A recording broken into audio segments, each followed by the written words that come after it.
Bonjour à tous et bienvenue sur la chaîne KS Flying Aviation. Aujourd'hui, nous allons parler d'un sujet très intéressant qui est Aeroscopia, le musée aéronautique de Toulouse. Alors, nous avons fait une visite et aujourd'hui, notre exposant est une nouvelle créatrice de contenu d'aviation. Elle parle de l'histoire de l'aviation, des compagnies africaines qui ont marqué l'histoire. Alors, je vais mettre ses pages en description. Merci de vous abonner à ces pages, de lui donner la force pour qu'elle puisse continuer à nous enrichir de vidéos très passionnantes. Sur ce, bonne suite des vidéos et n'oubliez pas de liker, de commenter, de partager cette vidéo.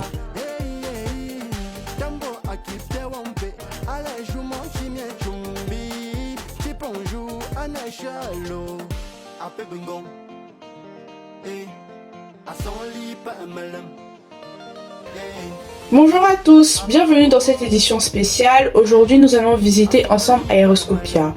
Il faut savoir que Aeroscopia est un lieu de mémoire et de vie qui retrace l'histoire et les missions de l'aviation en ce qui concerne l'aviation commerciale, de loisirs, de tourisme et même militaire. Dès l'entrée dans le musée, nous apercevons des tableaux retraçant les pensées lointaines qui ont donné naissance à l'aviation, que ce soit des mythes, des légendes ou de véritables inventions qui ont marqué l'histoire. L'un des plus grands rêves de l'homme était de pouvoir transcender la gravité et se lever dans le ciel. Donc nous apercevons ainsi dans ce musée les pionniers qui ont fait de ce rêve une réalité. Des frères Wright à la TCOR en passant par Clément Ader, l'aviation qui était au tout début un simple loisir devient un moyen de transport révolutionnaire pour cette époque. Il y a de petits films retraçant son histoire qui sont projetés dans le musée qui nous permettent de revivre les grandes avancées et même le parcours de ces aviateurs de génie.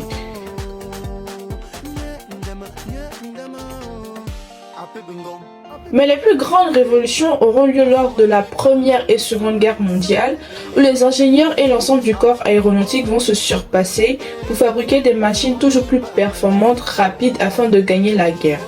Après les guerres, ces différentes innovations seront utiles pour fabriquer des avions destinés cette fois-ci au transport des passagers, comme le Caravelle, l'un des premiers biréacteurs au monde qui a été produit entre 1958 et 1973, ou encore le Corvette, qui est un avion d'affaires développé par Aérospatiale.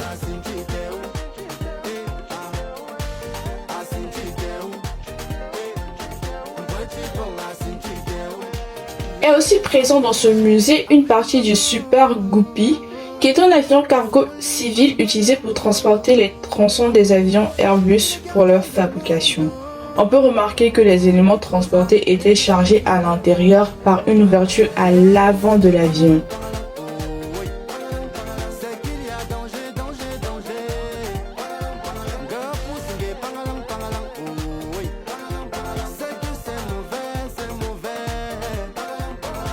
Ensuite, nous pouvons observer différents avions et hélicoptères à usage militaire, qu'ils soient en miniature ou en taille réelle, ainsi que l'histoire de leur création, comme le Fouga Magister, présent sur la vidéo, ou encore la Gazelle et l'Alouette 2 de la Marine.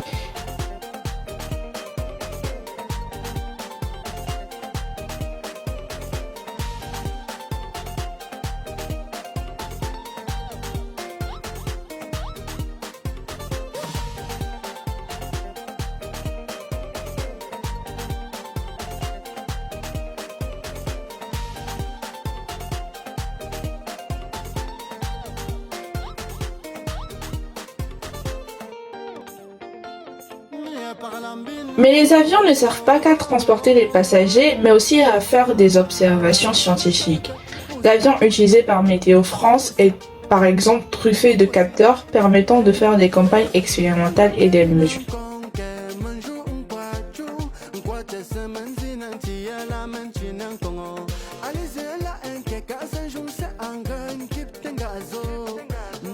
Ensuite, nous nous rendons sur le tarmac où nous pouvons apercevoir différents modèles d'avions mythiques en taille réelle, comme le Concorde de Air France. Saviez-vous que le Concorde est le premier avion commercial supersonique? Sa vitesse de croisière est Mach 2, soit 2 fois la vitesse du son.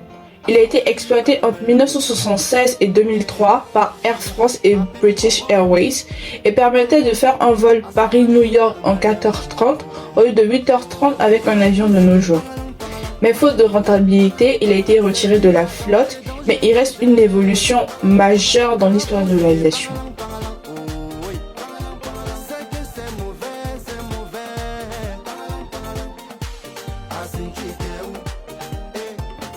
Ensuite, nous avons le Transal mis en service depuis 1965. C'est un avion militaire utilisé pour le transport de matériel et le largage des parachutistes.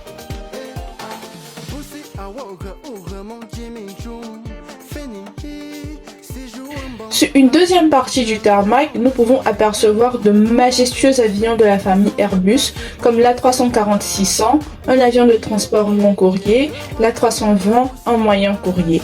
Et la star de ce show est bel et bien l'A380, qui reste jusqu'à ce jour l'avion de transport civil le plus grand au monde. Il possède 2 étages et peut transporter jusqu'à 540 passagers.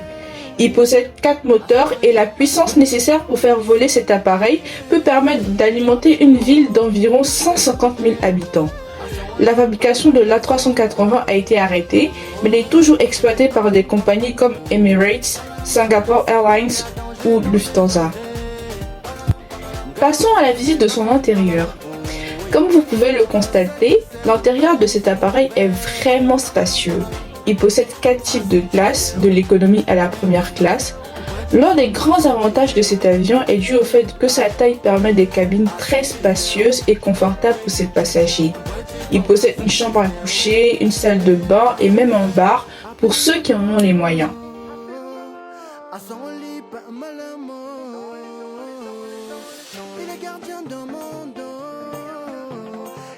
Cet appareil spécifique qui est présent dans le musée possède la configuration utilisée pour faire des essais en vol. Les essais en vol sont des vols effectués en compagnie d'ingénieurs et de techniciens pour vérifier que l'avion qui est construit respecte bien les normes réglementaires et les performances attendues. Nous pouvons apercevoir tous les ordinateurs et les machines installées qui permettent de suivre en temps réel ce qui se passe lors du vol par les ingénieurs.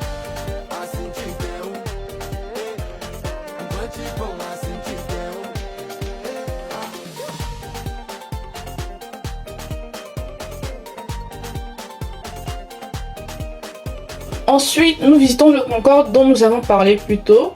C'est un avion qui a été développé par la société franco-britannique aérospatiale. Il possède un profil d'aile particulier car il est fait pour aller à de très hautes vitesses. Il possède plusieurs classes aussi à l'intérieur et même des chambres à coucher et une salle à manger pour les plus nantis.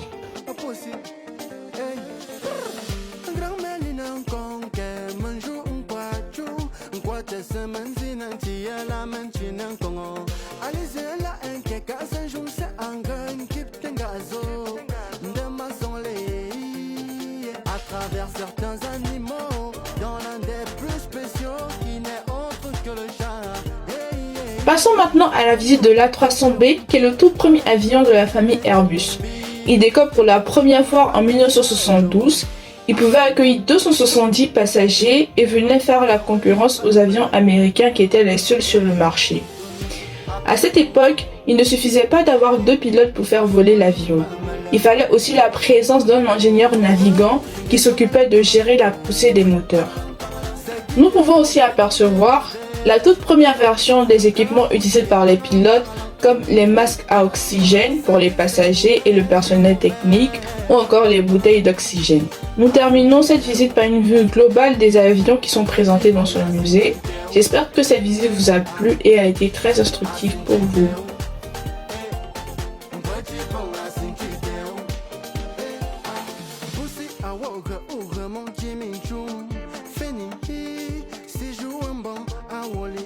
Les hommes spirituels, les papas élevés d'esprit sont mieux placés pour le savoir. Le roi aime